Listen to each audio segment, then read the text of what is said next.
하시고, 아시는 바와 같이 이 목사님은 코로나 때문에 못 오셨어요. 제가 오늘 대신 예배를 인도하겠습니다. 우리 마음 정돈하시고 우리 주일 대예배 드리도록 하겠습니다. 묵도하십시다.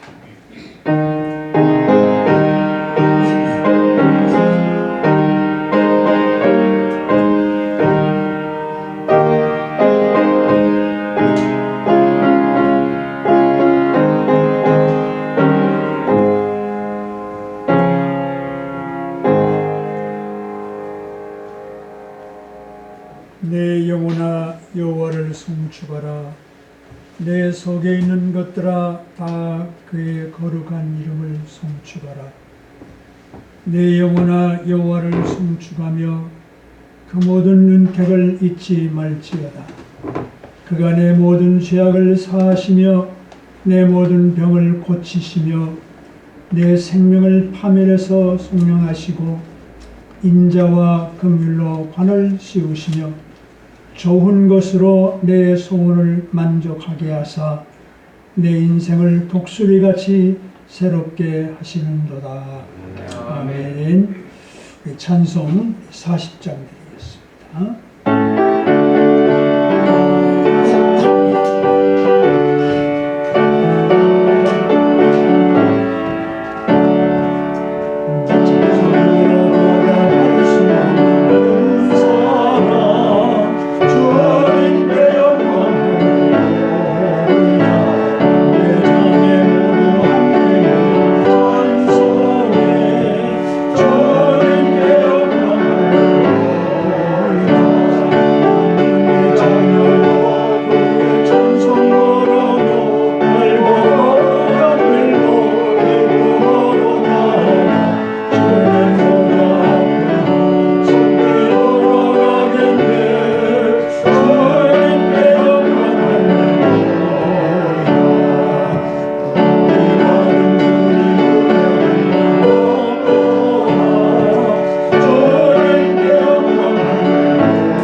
이제 우리 지난 한 주간을 돌이켜보면서 하나님 앞에 회개하는 시간 가지고 정한 마음으로 예배드리도록 하겠습니다.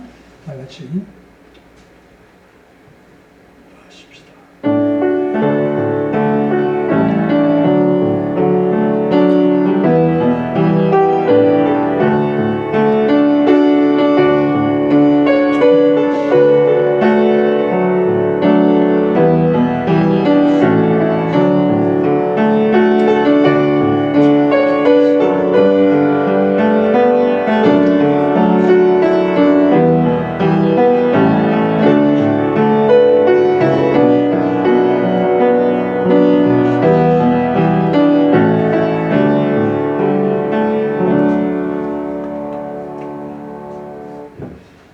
그런즉 누구든지 그리스도 안에 있는 자에게는 결코 정죄함이 없느니라.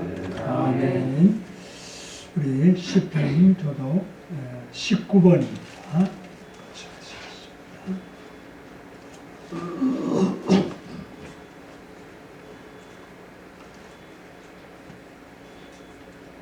찾으셨죠?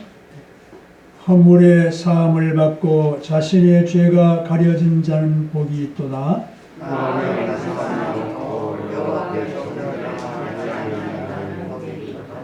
내가 입을 열지 아니할 때에 종일 신음함으로 내 뼈가 쇠하였도다.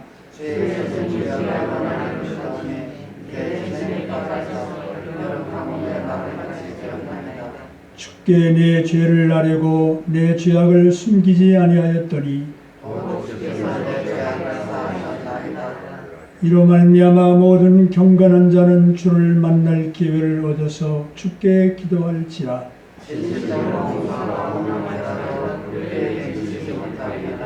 주는 나의 은신처이시오니 환난에서 나를 보호하시고 너희 의인들아 여호와를 기뻐하며 즐거워할지어다. 마음이 정직한 너희들아 다 즐거이 외칠지어다. 아멘.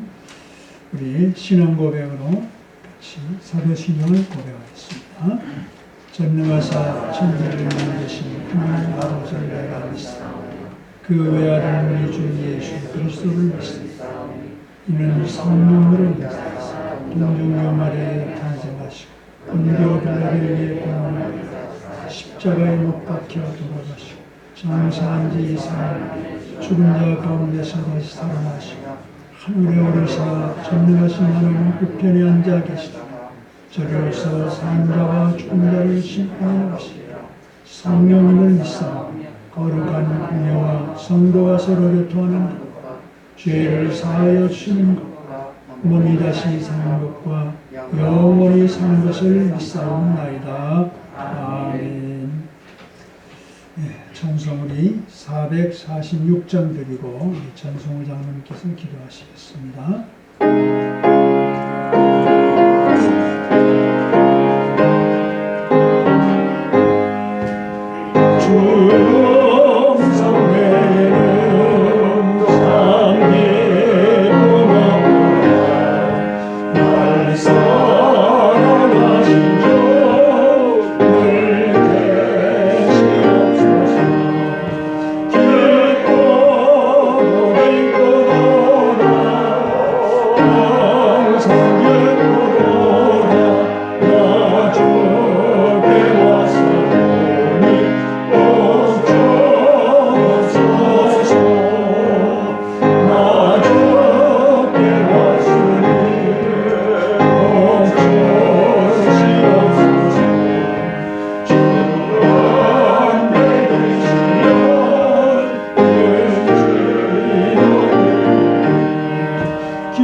우리에게 향하신 하나님 아버지의 크신 은혜와 사랑을 감사합니다.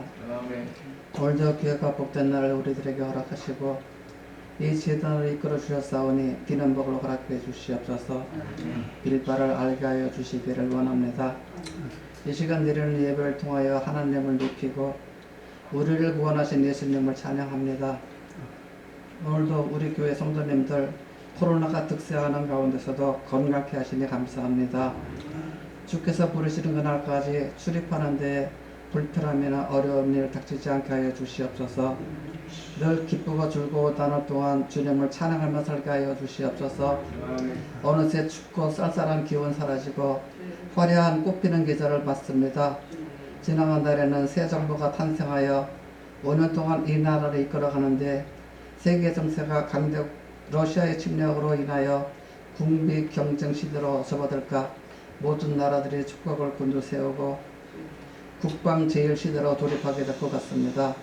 주여 이 나라 이 땅을 고쳐주시고 지켜주시옵소서.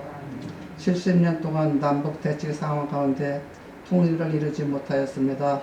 이 조그마한 나라 가운데 사상이 다르고 이념이 달라서 늘 악의 다툼 속에서 귀한 나라를 허비합니다.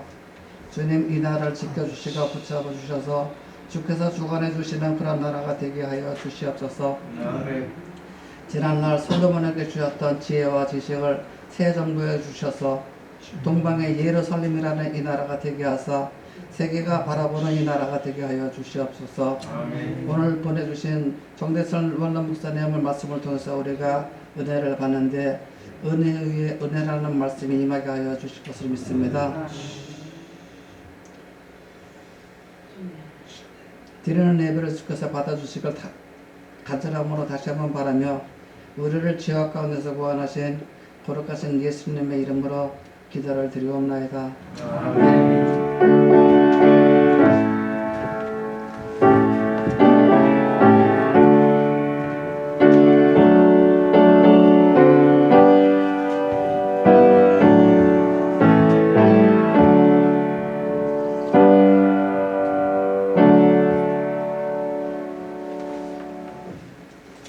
네, 하나님 말씀 창세기 12장 말씀 같이 함께 교독할까요? 네. 제가 먼저 1절 봉독 드리겠습니다. 여호와께서 아브라함에게 이르시되 너는 너의 고향과 친척과 아비집을 떠나 내가 네게 보여줄 땅으로 가라.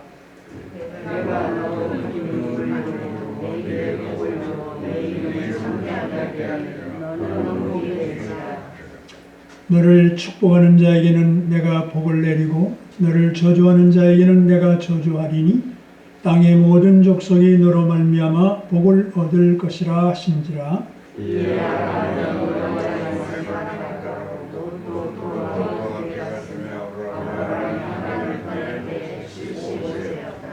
아멘. 예. 우리 계속해서 오늘은 제자훈련 제13과 순종하는 그리스도인의 삶이라는 제목으로 함께 같이 은혜를 나누려고 합니다. 거기에 그 장로님들 프린트물 안 가져오셨어요? 가져왔어요. 가져오셨어요? 네. 프린트물을 참고하셔서 쭉 말씀을 정리해가고 마지막 정리해드리겠습니다. 우선 그 네모 안에 있는 말씀을 보면 오늘 주제의 말씀의 요약이라고 볼 수 있는데 그것을 한번 보겠습니다. 한 4가지 포인트로 보시면 되겠습니다. 첫째가 뭐냐면은 현대인들의 큰 비극이 뭐냐면은 교회의 비극이 믿음만을 강조하고 순종을 무관심하다고 하는 사실입니다. 네, 쭉 말씀을 드리겠습니다만 믿음과 순종은 하나지 따로 분리가 안 되는 것인데 마치 다른 것처럼 믿음은 강조하는데 순종은 전혀 관심이 없는 게 오늘 현대교회의 문제점입니다.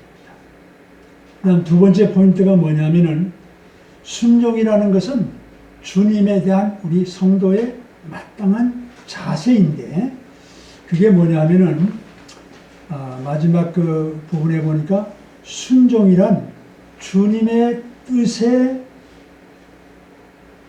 내 자신의 주장을 포기하는, 그러니까 주님께서 주권자 되시고 나는 그 주권 앞에 복종하는 자로 사는 것, 내 뜻을 주님 앞에 복종시키는 것, 이게 순종의 뜻입니다. 순종이란 뭐냐? 왜 우리가 주님께 순종하느냐? 내 뜻을 주님께 복종합니다, 이런 뜻입니다. 주님께 주권이 있음을 인정합니다, 이게거든요. 예, 이게 두 가지 포인트. 그래서 누가복음 이제 9장 23절 밑에 이제 설명을 드리겠습니다만은, 자기를 부인하고 날마다 자기 십자가를 져야 한다는 말이 바로 그 말입니다.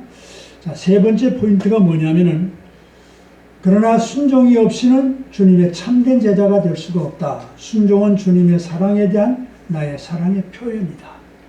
이 말은 순종이란 뭐냐? 하나님이 우리를 사랑해 주시는데 내가 그 사랑에 대해서 어떻게 표현하느냐? 나도 사랑하지 뭐 그 말도 맞긴 맞죠. 그런데 그 말을 우리는 뭐라고 표현하냐면 순종한다라고 표현합니다. 하나님은 우리를 사랑하시고 그 사랑에 대해서 우리가 뭘로 표시하느냐? 순종으로 표시하는 겁니다. 그러니까 순종은 하나님의 사랑에 대한 표현이다, 이런 것입니다. 네 번째 포인트가 뭐냐면은, 주님의 나라가 이 땅에 임하도록 우리가 늘 기도하고 있지 않습니까? 그래서 주님의 나라가 임하도록 기도하는데, 그럼 주님의 나라를 이 땅에 이루기 위해서 우리가 해야 할 행동은 뭡니까? 그게 순종.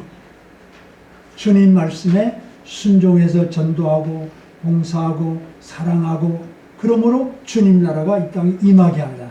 그러니까 순종은 하나님의 나라를 이루는 성도의 일이에요. 성도의 행동 양식이에요. 그러니까 순종이 없으면 하나님 나라를 이룰 수가 없어요. 그걸 우리가 아시고, 그래서 요한복음 14장에 가보면은, 나의 계명을 사랑하는 자라야 나를 사랑하는 것이다. 또 나를 사랑하면 내 말을 지켜야 한다, 이런 말이 나오거든요. 그 지킨다는 말이 순종이거든요.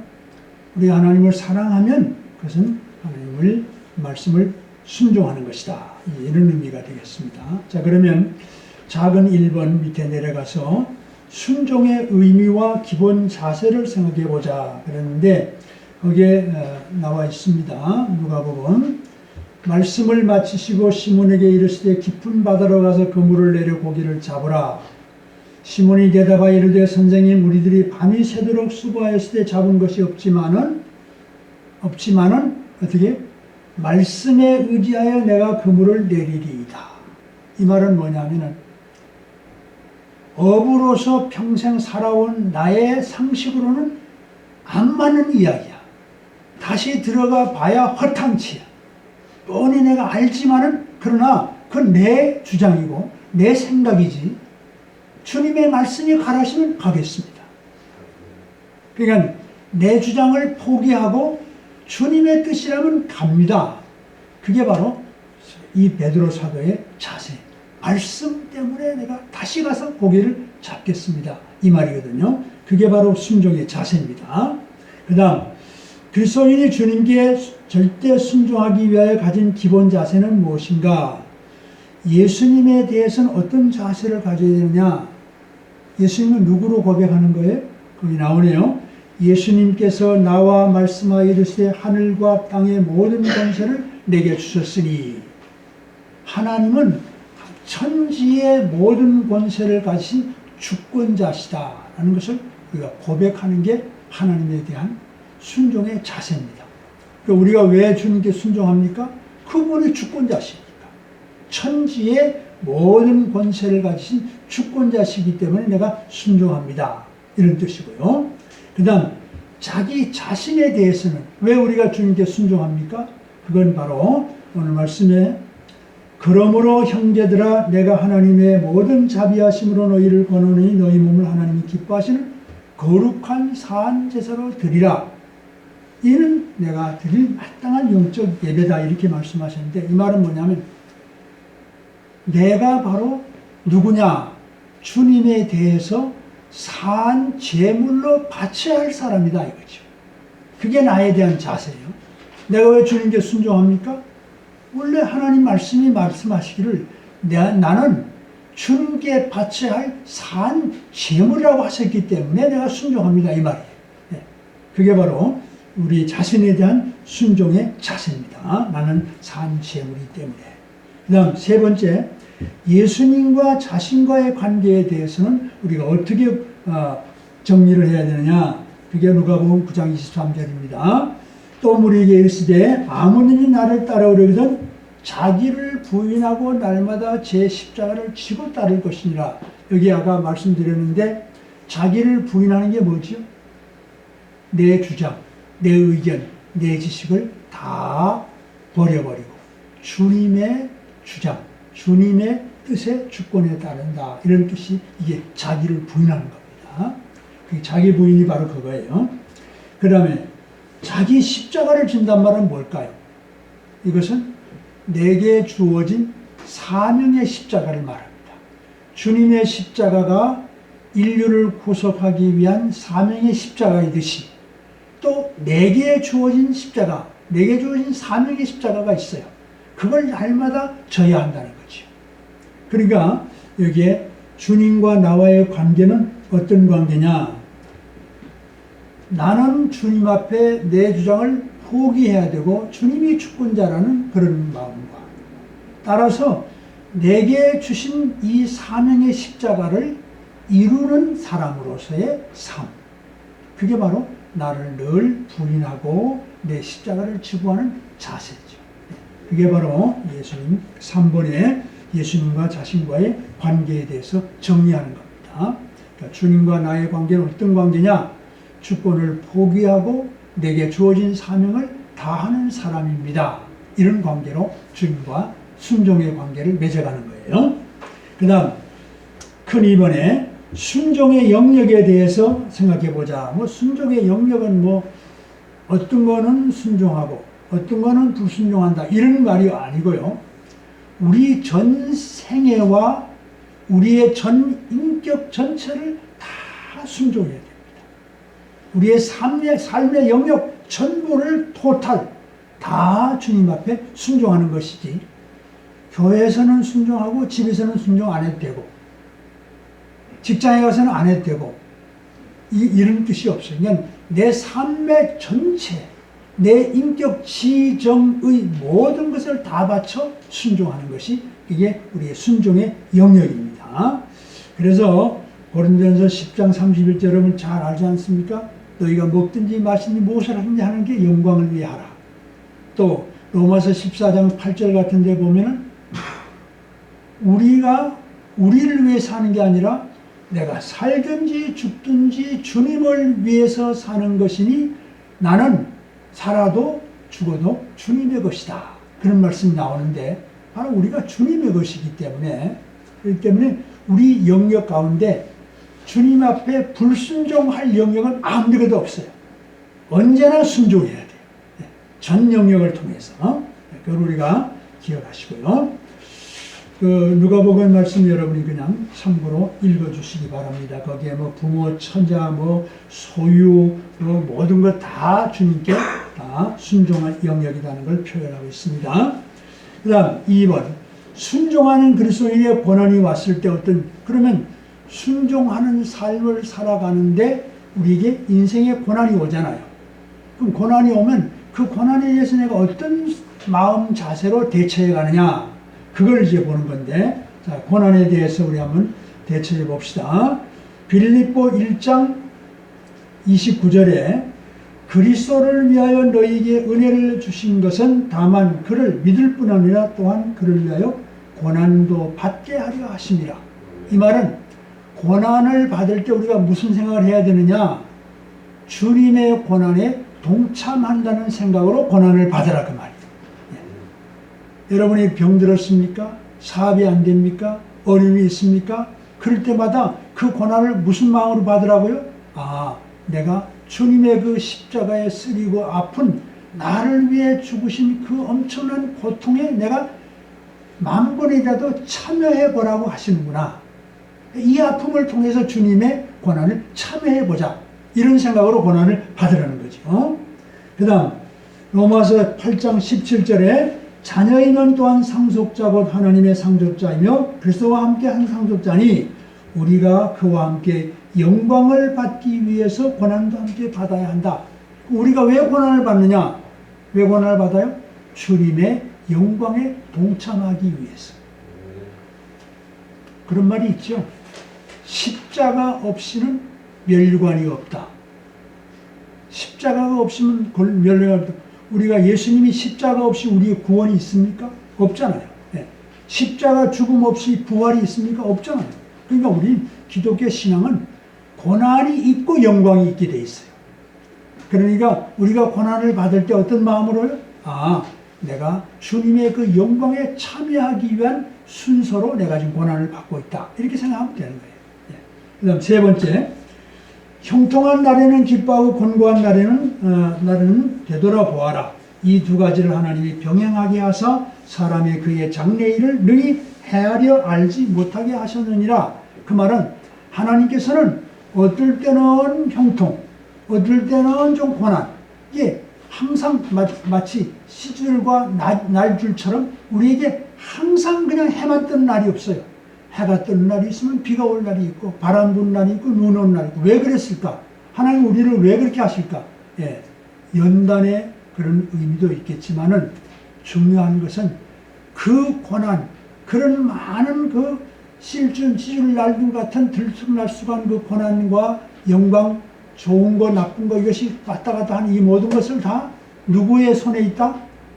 하나님의 손에 있어요. 우리의 고난이 아무리 고통스러워도 하나님 손 밖에는 없어요. 하나님 손 안에 있어요. 그러니까 해결을 누가 해주셔요? 하나님 해주셔요. 네. 어떤 고난도 하나님 손 안에 있어요. 어떤 즐거움도 희로 애락이 다 하나님의 손 안에 있다는 거예요. 그러니까 하나님의 장중에 있다고 생각하고 낙심하지 말고 고난을 참여해라는 거죠. 그 다음에 네 번째, 내가 진실로 너희에게 이르노니 한 알의 밀이 땅에 떨어져 죽지 아니하면 한 알 그대로 있고 죽으면 많은 열매를 맺는다. 그러면 그 다음에 고난을 받을 때 어떤 생각을 하라고요? 아, 이 고난으로 내게 열매를 주시려고 하시는구나. 그게 인격의 열매든지 세상의 어떤 열매든지 자건 무슨 교회의 어떤 열매든지 간에 자건 내가 이 고통받는 걸 통해서 나를 열매 맺게 더 높은 수준으로 진보 발전시키고 더 풍성하게 만드시는 하나의 선미라고 생각하고 고난을 받으라는 거죠. 이해가 되시죠? 네. 뭐 정말 너무너무 하나님의 은혜가 너무 감사하죠. 이런 거 생각하면은. 자, 그 다음에 작은 3번으로 갑니다. 그리스도인이 순종해야 할 대상이 예수님 외에 또 누가 있느냐? 순종의 대상이 누가 있느냐? 자, 뭐 거기에 뭐 자세하게 얘기할 것도 없는데 거기 성경 말씀을 쭉 읽어보시면 부부 간에, 부모 간에, 부모 자식 간에, 교회의 장로, 그 다음에 골로새에서는 고용주, 회사의 고용주, 그 다음에는 로마서에는 국가 지도자, 이게 쭉 나오잖아요. 그러면 사실 우리는 그리스도인은 어떤 계급의 차이가 아니고 사람의 차이가 아니고 인종의 차가 아니라 모든 사람과 서로 피차 복종하라고 그랬기 때문에 사실은 계급 때문에 그런 게 아니고 그리스도 안에 있으면 다 서로 순종하고 복종의 관계예요. 나는 목사건 전 집사기 때문에 내게 복종하 이게 아니에요. 목사든 장로든 집사든 다 순종과 복종의 관계지 누구 하나도 복종을 받기만 하고 나는 명령해야 할 관계는 아무도 없어요. 다 하나님 앞에 평등한 사람이기 때문에 다 순종과 복종의 관계예요. 그러니까 모든 사람의 복종이에요. 또 회사에 가면은 또 동료에게도 직장 상사에게도 마찬가지고 나라에는 또 나라의 직급대로 그죠? 대통령에게 기도하면서 또 존경하고. 그럼 다 복종의 관계로 살아요. 왜 그럴까요? 이것은 하나님에 대한 순종의 연습이에요. 성경이 그러잖아요. 보이지 않는 하나님을 사랑할 수 없다. 뭐하면? 보이는 내 형제를 사랑하지 않으면 보이지 않는 하나님을 네가 어떻게 사랑해? 그걸 내가 어떻게 믿냐? 그렇게 말씀하시거든요. 마찬가지예요. 보이는 형제에게 순종하지 못하는 내게 순종한다는 걸 내가 어떻게 믿어? 이렇게 하나님 반문하신다니까요. 그러니까 내가 내 주변의 모든 사람들을 그리스도의 안에서의 그 구속받은 고귀한 생명으로 알고 순종하고 복종하며 피차 사랑할 때에 하나님은 네가 나를 복종하고 순종하는 걸 내가 믿겠다. 이렇게 인정하시는 거예요. 그러니까 하나님에 대한 순종과 복종의 연습이 바로 사람에게 복종하는 거예요. 사람에게 순종하는 거예요. 그거 없이는 하나님이 안 믿어주시는 거예요. 이해가 되시죠? 그런 뜻으로 여러분 이해하셔야 됩니다. 자, 그 다음에 큰 3번으로 가면은 순종과 불순종의 신뢰를 찾아보면 그것도 뭐 더 얘기할 건 없네. 나중에 결론적으로 얘기를 좀 하겠습니다만은 아브라함의 순종. 오늘 갈대아 우르를 떠나라. 히브리서에 보면은 갈 바를 알지도 못하고 가라고 했다 그랬잖아요. 그죠? 이건 참 무지막비하죠. 아니, 갈 곳도 모르는데 어떻게 가? 참 희한하지, 그죠? 그러나 순종했잖아요. 백살에 난 아들을 바쳐라. 그럼 말도 안 되는 소리예요. 근데 바쳤잖아요. 그죠? 이게 순종이에요. 결론적으로 다시 한번 강조하겠습니다. 사울의 불순종 잘 알고요. 그 다음에 아담의 불순종도 알고요. 예수님의 순종은 어떻습니까? 예수님의 순종의 가장 대표적인 것에 그 말씀에 보면은 거기 본문에 적어드렸지요. 빌립보 2장 8절에 어떻게 순종하셨다고요? 사람의 모양으로 나타나사 자기를 낮추시고 죽기까지 복종하셨으니 곧 십자가에 죽으심이라. 뭐까지요? 십자가의 죽음을 불사오까지 하나님 앞에 순종했어요. 비록 겟세마네 동산에서 하나님이여 이 잔을 내게서 옮겨 주십사고 기도할 적은 있었어요. 그건 육신의 연약함을 때문에 육신을 입었기 때문에 말씀하셨지만은 그러나 결국 그걸 넘어서 십자가에 죽기까지 복종하신 이게 예수님의 순종이잖아요. 그죠?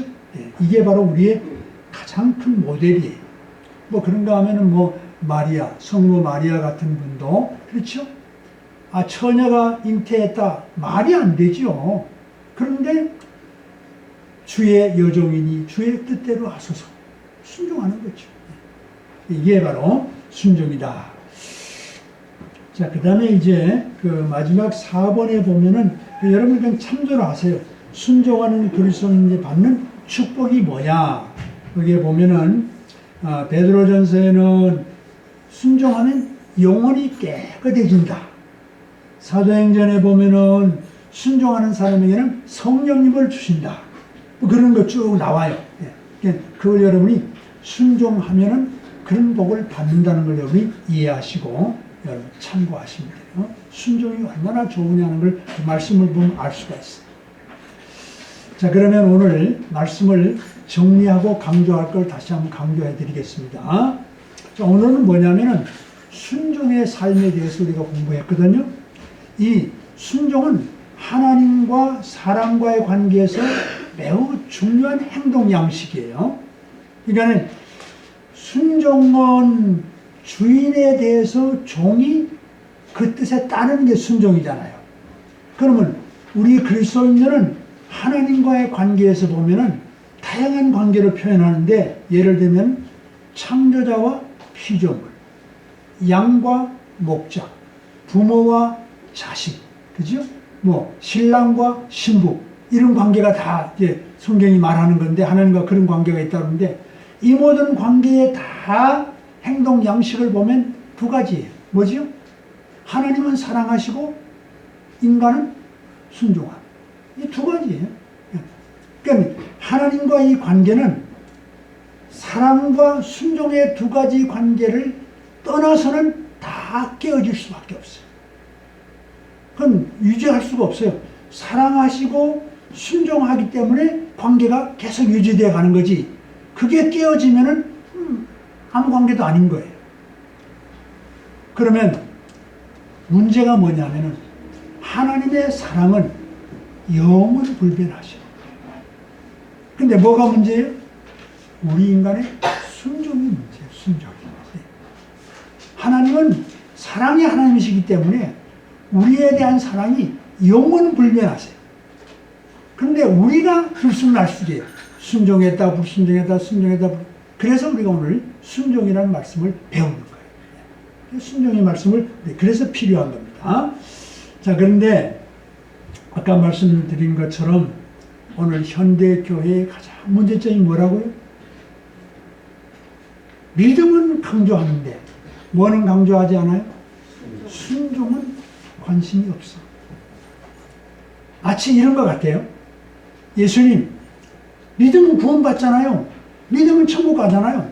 그러면 죄송하지만 예수님은 우리를 구원해 주시고 천국 가게 하시는 것까지만 거기서 끝내시고 나머지 이 땅에 사는 동안은 여전히 내가 주인 노릇하고 내 맘대로 살게 해주세요. 이게 바로 뭐냐면 믿음은 강조하고 순종은 무시하는 태도가 바로 그런 줄 아세요. 주님 구원만 해주시고 천국만 가게 하시고 이 땅에 사는 동안은 내가 좀 죽기 전까지 내 맘대로 좀 삽시다. 내가 좀 주인 노릇 합시다. 그 얘기를 하고 있는 거예요 지금. 그래서 지금 교회가 지금 파탄이 난 거예요. 세상에 욕을 먹는 거예요. 근데 여러분 이게 가능하지를 않아요. 이론적으로는 가능한데 안 돼요. 왜냐하면 아까 말씀드렸죠. 믿음과 순종은 하나라니까요. 나눌 수가 없어요. 동전의 앞뒤와 같아. 손바닥에 손등과 손바닥 같아요. 나누면 동전이 아니고 손이 아니에요. 그러니까 이 신앙생활이라는 것은 믿음과 순종이라는 두 개가 딱 하나가 된 상태를 말하기 때문에 믿음 따로 순종 따로가 될 수가 없다니까요. 근데 그게 되는 것처럼 생각하고 믿사오니 그리고 천국은 간다 이거죠. 근데 세상에 사는 동안 내 맘대로. 그게 아닌 거예요. 그런 불완전한 믿음 가지고는 미안하지만 천국 가기가 어려워. 구원받기가 어려워. 자, 믿음은 또 다른 말로 표현하면은 믿음과 순종은 어떤 관계냐? 믿음은 무슨 양식을 먹고 살아갈까요? 믿음이 자랄까요? 순종이라는 양식을 먹고 자라요. 내가 믿음이 자꾸 자랐다, 안 자랐다, 그 뭘로 측정할 수 있죠? 내가 얼마나 주님 말씀대로 순종하느냐에 따라서 내 믿음이 자라고 안 자라고 거기에 측정이 되는 거예요. 내가 많은 것을 가지고 자꾸 주님 말씀대로 살고 애쓰고 힘쓰고 그러면 그만큼 믿음이 자라요. 근데 주님 말씀에 대해서 관심이 없으면 믿음이 백날 믿어도 안 자라요. 똑같아. 그러니까 순종은 뭐다? 믿음의 양식이다. 믿음의 양식이다. 순종이 없으면 믿음은 죽어요. 그래서 야고보서도 그러잖아요. 영혼 없는 몸이 죽음같이 죽은 믿음, 순종이 없어요. 그 행함이 없다는 말은 순종을 말하는 거예요. 영혼 없는 믿음이 죽음같이 행함이 없는 믿음은 죽은 것이다. 그 행함이 순종이에요. 순종 없이는 죽은 믿음. 나눌 수가 없어요. 자, 그러면 우리 순종의 모델을 잠깐 아까 말씀대로 한번 잠깐 봅시다. 예를 들어서 우리 아브라함이 순종했는 그 이삭과의 관계를 한번 봅시다. 백세에 난 아들을 바쳐라. 그러는데 그 얘기를 듣고 아브라함이 곰곰이 좀 생각 좀 해보자. 그러고 이제 생각을 했으면 어떻게 됐을까요? 아니, 하나님이 전에도 갈대아 우르를 떠날 때도 갈 바를 알지도 못하고 가라 그러더니만 또 이러네. 아니, 백세에 난 아들을 줄 때는 언제고 데려갈 때는 언제야? 아니 다른 이방인들은 사람을 인신제사를 드리면 가증한 것이라 그러고 하나님은 그러면 인신제사를 받을 채며? 말이 돼요? 이게 그러니까 아브라함이 불순종하기로 작정한다면 시비할 것이 너무너무 많아요. 핑계할 것이 너무너무 많아요. 그죠? 하나님 안 돼요. 하나님이 어떻게 인신제사를 드려요? 하나님이 어떻게 이렇게 백세난 아들을 바치라 그래요? 말도 안 돼요. 그렇게 했을 거예요. 그런데 아브라함은 입 딱 다물고 예 알았습니다. 그냥 순종. 무조건 순종. 이게 참 여러분 있을 수 있을까? 그게 순종이라니까요. 또 예를 들어서 여러분 아까 마리아를 얘기했는데 마리아가 처녀가 잉태됐다. 그럼 어떻게 될지 아시죠? 돌 맞아 죽어요. 근데 그걸 각오하고 주님의 여종이오니 주님의 뜻대로 하소서. 돌 맞아 죽어도 좋다 이거죠. 그러니까 무조건 순종이에요. 무조건. 이치가 안 맞는 게 따지는 게 없어요. 무조건 순종. 여러분 다음 주일은 종려주일인데 종려주일날 그 메시지 가보면 마태복음 가보면은 예루살렘을 입성해 가잖아요. 그러면 가는 게 예수님 말씀하시기를 저 건너편에 가면은 나귀 새끼가 묶여 있어. 그 풀어와. 제자들이 예 하고 갑니다. 이게 얼마나 무모한 짓이에요? 가서 나귀를 풀다가 야 이 도둑놈 하고 무슨 망신을 당하려? 그죠? 그 위치가 안 맞잖아요. 아니 샀다든가 증표가 있다든가 뭐 이렇게 누구한테 이게 아니고 저기 나귀가 묶여 있으니까 데려와. 제자들이 아니 그거 증표를 주셔야죠. 상값을 뭐 이런 걸 따지지도 않고 예 갑니다. 가서 나귀를 풀어오는 거예요. 실제로 주인이 보고 왜 풀어? 하고 물었어요. 근데 주께서 쓰시겠답니다. 그러니까 보내주셨다는 거죠. 이게 바로 뭐냐면은 이유를 따지지 않는 거예요. 주님의 말씀은 무조건 순종이에요. 왜 그런지 아세요? 왜 주님 말씀 무조건 순종해야지 아세요? 우리가 주님을 누구로 고백하지요? 하나님은 전지전능하신 분, 완전하신 분이잖아요. 완전하신 분이 명령하신 것이 뭐가 잘못됐어라고 의심하는 자체가 이게 불신앙이에요. 완전하신 분은 틀릴 리가 없어요. 뭔가 이유가 있을 것이고 하는 나름대로 뜻이 계실 테니까 무조건 그분을 따를 일이지 우리의 생각으로 된다 안 된다가 시비 되는 게 아니에요. 왜? 완전하신 분이니까. 전지전능하신 분이니까. 하자가 없는 분인데 거기에 뭐 이거는 됩니다 안 됩니다 따질 필요 없잖아요. 그러니까 무조건 이해하고 가는 거예요. 이게 순종, 이게 순종. 그 다음 또 순종의 중요한 것이 뭐냐면은 타이밍이에요. 순종은 즉시 해야 돼요. 아까 예를 들었듯이 아브라함이 백세나 아들을 바쳐라 그랬을 때에 그것을 곰곰이 두고 생각하면서 이거 정말 바쳐야 되나 말아야 되나. 사라하고 한번 의논해볼까? 아내하고 의논했다. 그럼 사라가 가서 바치세요. 그랬을까요? 말도 안 되지요. 사라한테 의논했다면 당장 당신 미쳤어? 무슨 귀신 씨나라 까먹는 소리 듣고 그따위 짓을 욕을 했겠지요.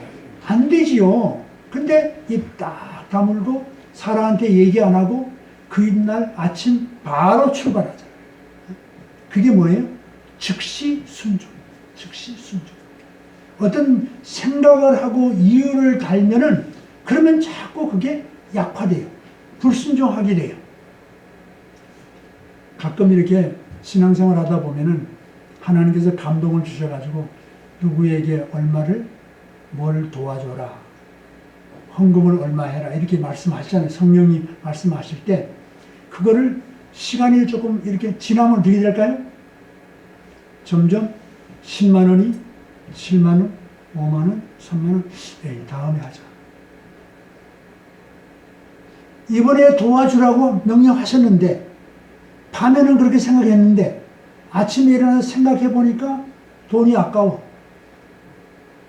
점점점 하다가 안 하게 되는 거죠. 그러니까 이게 순종이라는 거는 성령의 감동을 받으면 즉시 해야지 두고 생각하면 안 하게 되는 거예요. 예? 여러분 많은 분들이 11조 못하는 이유가 그거예요. 11조 해 마라.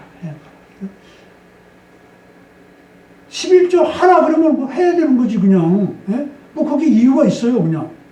완전하신 하나님이 전지전능하신 하나님 하라고 하시면 하는 거지. 거기 무슨 뭘 순이익을 해야 됩니까? 뭐 필요 없어요. 이유가 없어요. 무조건 하는 거예요.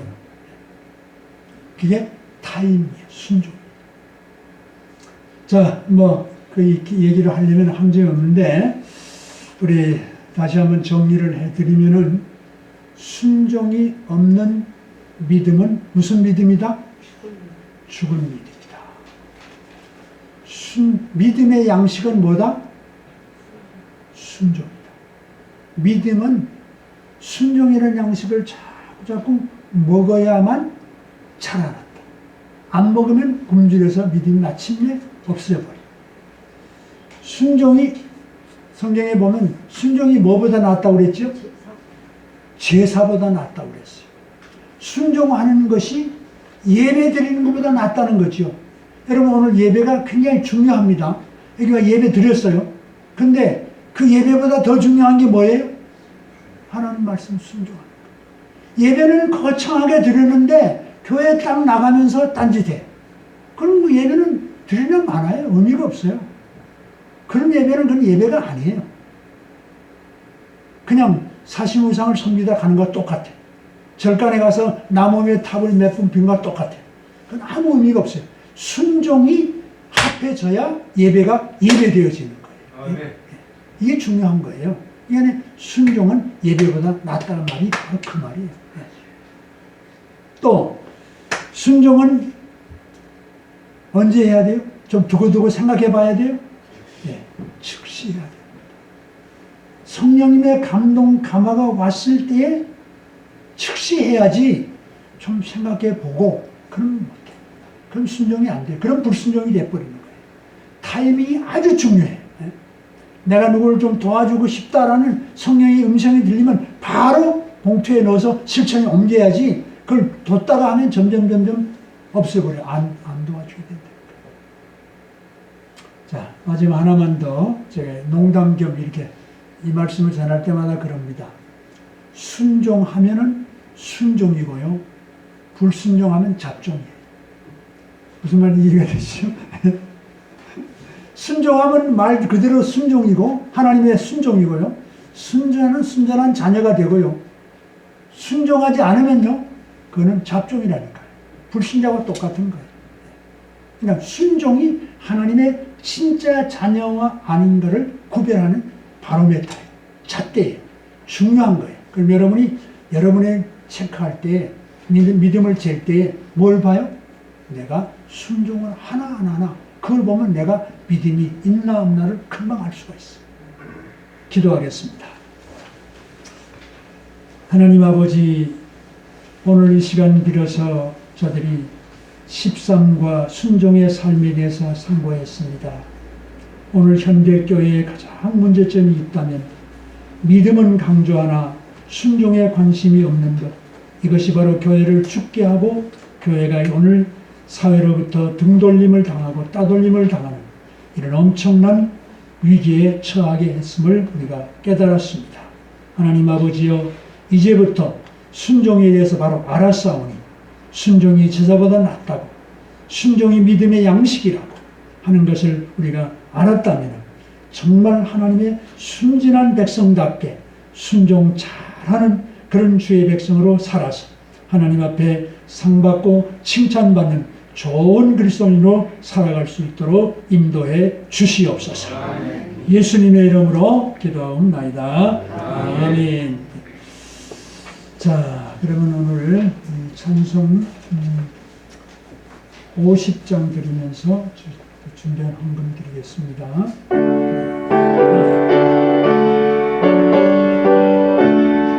1절만 드리겠습니다.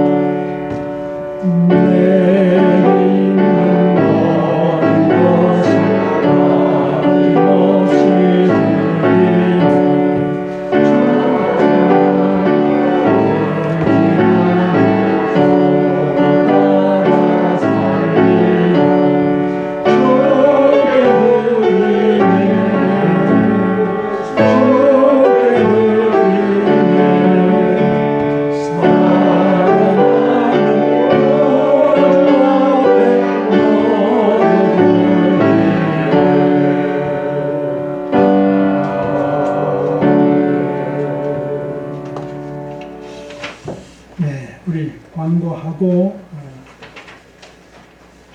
기도 나중에 드리겠습니다. 코로나로 인해서 좀 여러 가지 어려움이 많은데 좀 우리 목사님 위해서 기도해 주시고, 혹시 또 여러분이 코로나 문제가 있으면 기도해 가시면서 잘 위기를 넘기시기 바랍니다. 여러분 수고를 참고해 주시고, 다음 주에 셋째 주죠. 네, 부활주일날 성례식도 거행한다고 합니다. 다음 주입니까? 그러니까 거기 주보 보시고 성례식 준비 잘 하시기 바라고요. 그러면은 뭐 나머지는 그냥 늘 목사님 기도해 주시는 거니까 참고해 주시고 여러분이 기도 많이 하면서 협조해 주시기 바랍니다. 그 다음에 마지막에 그 기도 제목이 있네요. 환우들과 성도님들의 생업을 위해 기도하는 거 꼭 잊지 마시고 기도해 주시기 바랍니다. 네, 그러면 찬송 드리고 헌금 기도하면서 축도를 마치겠습니다. 439장.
하나님 아버지,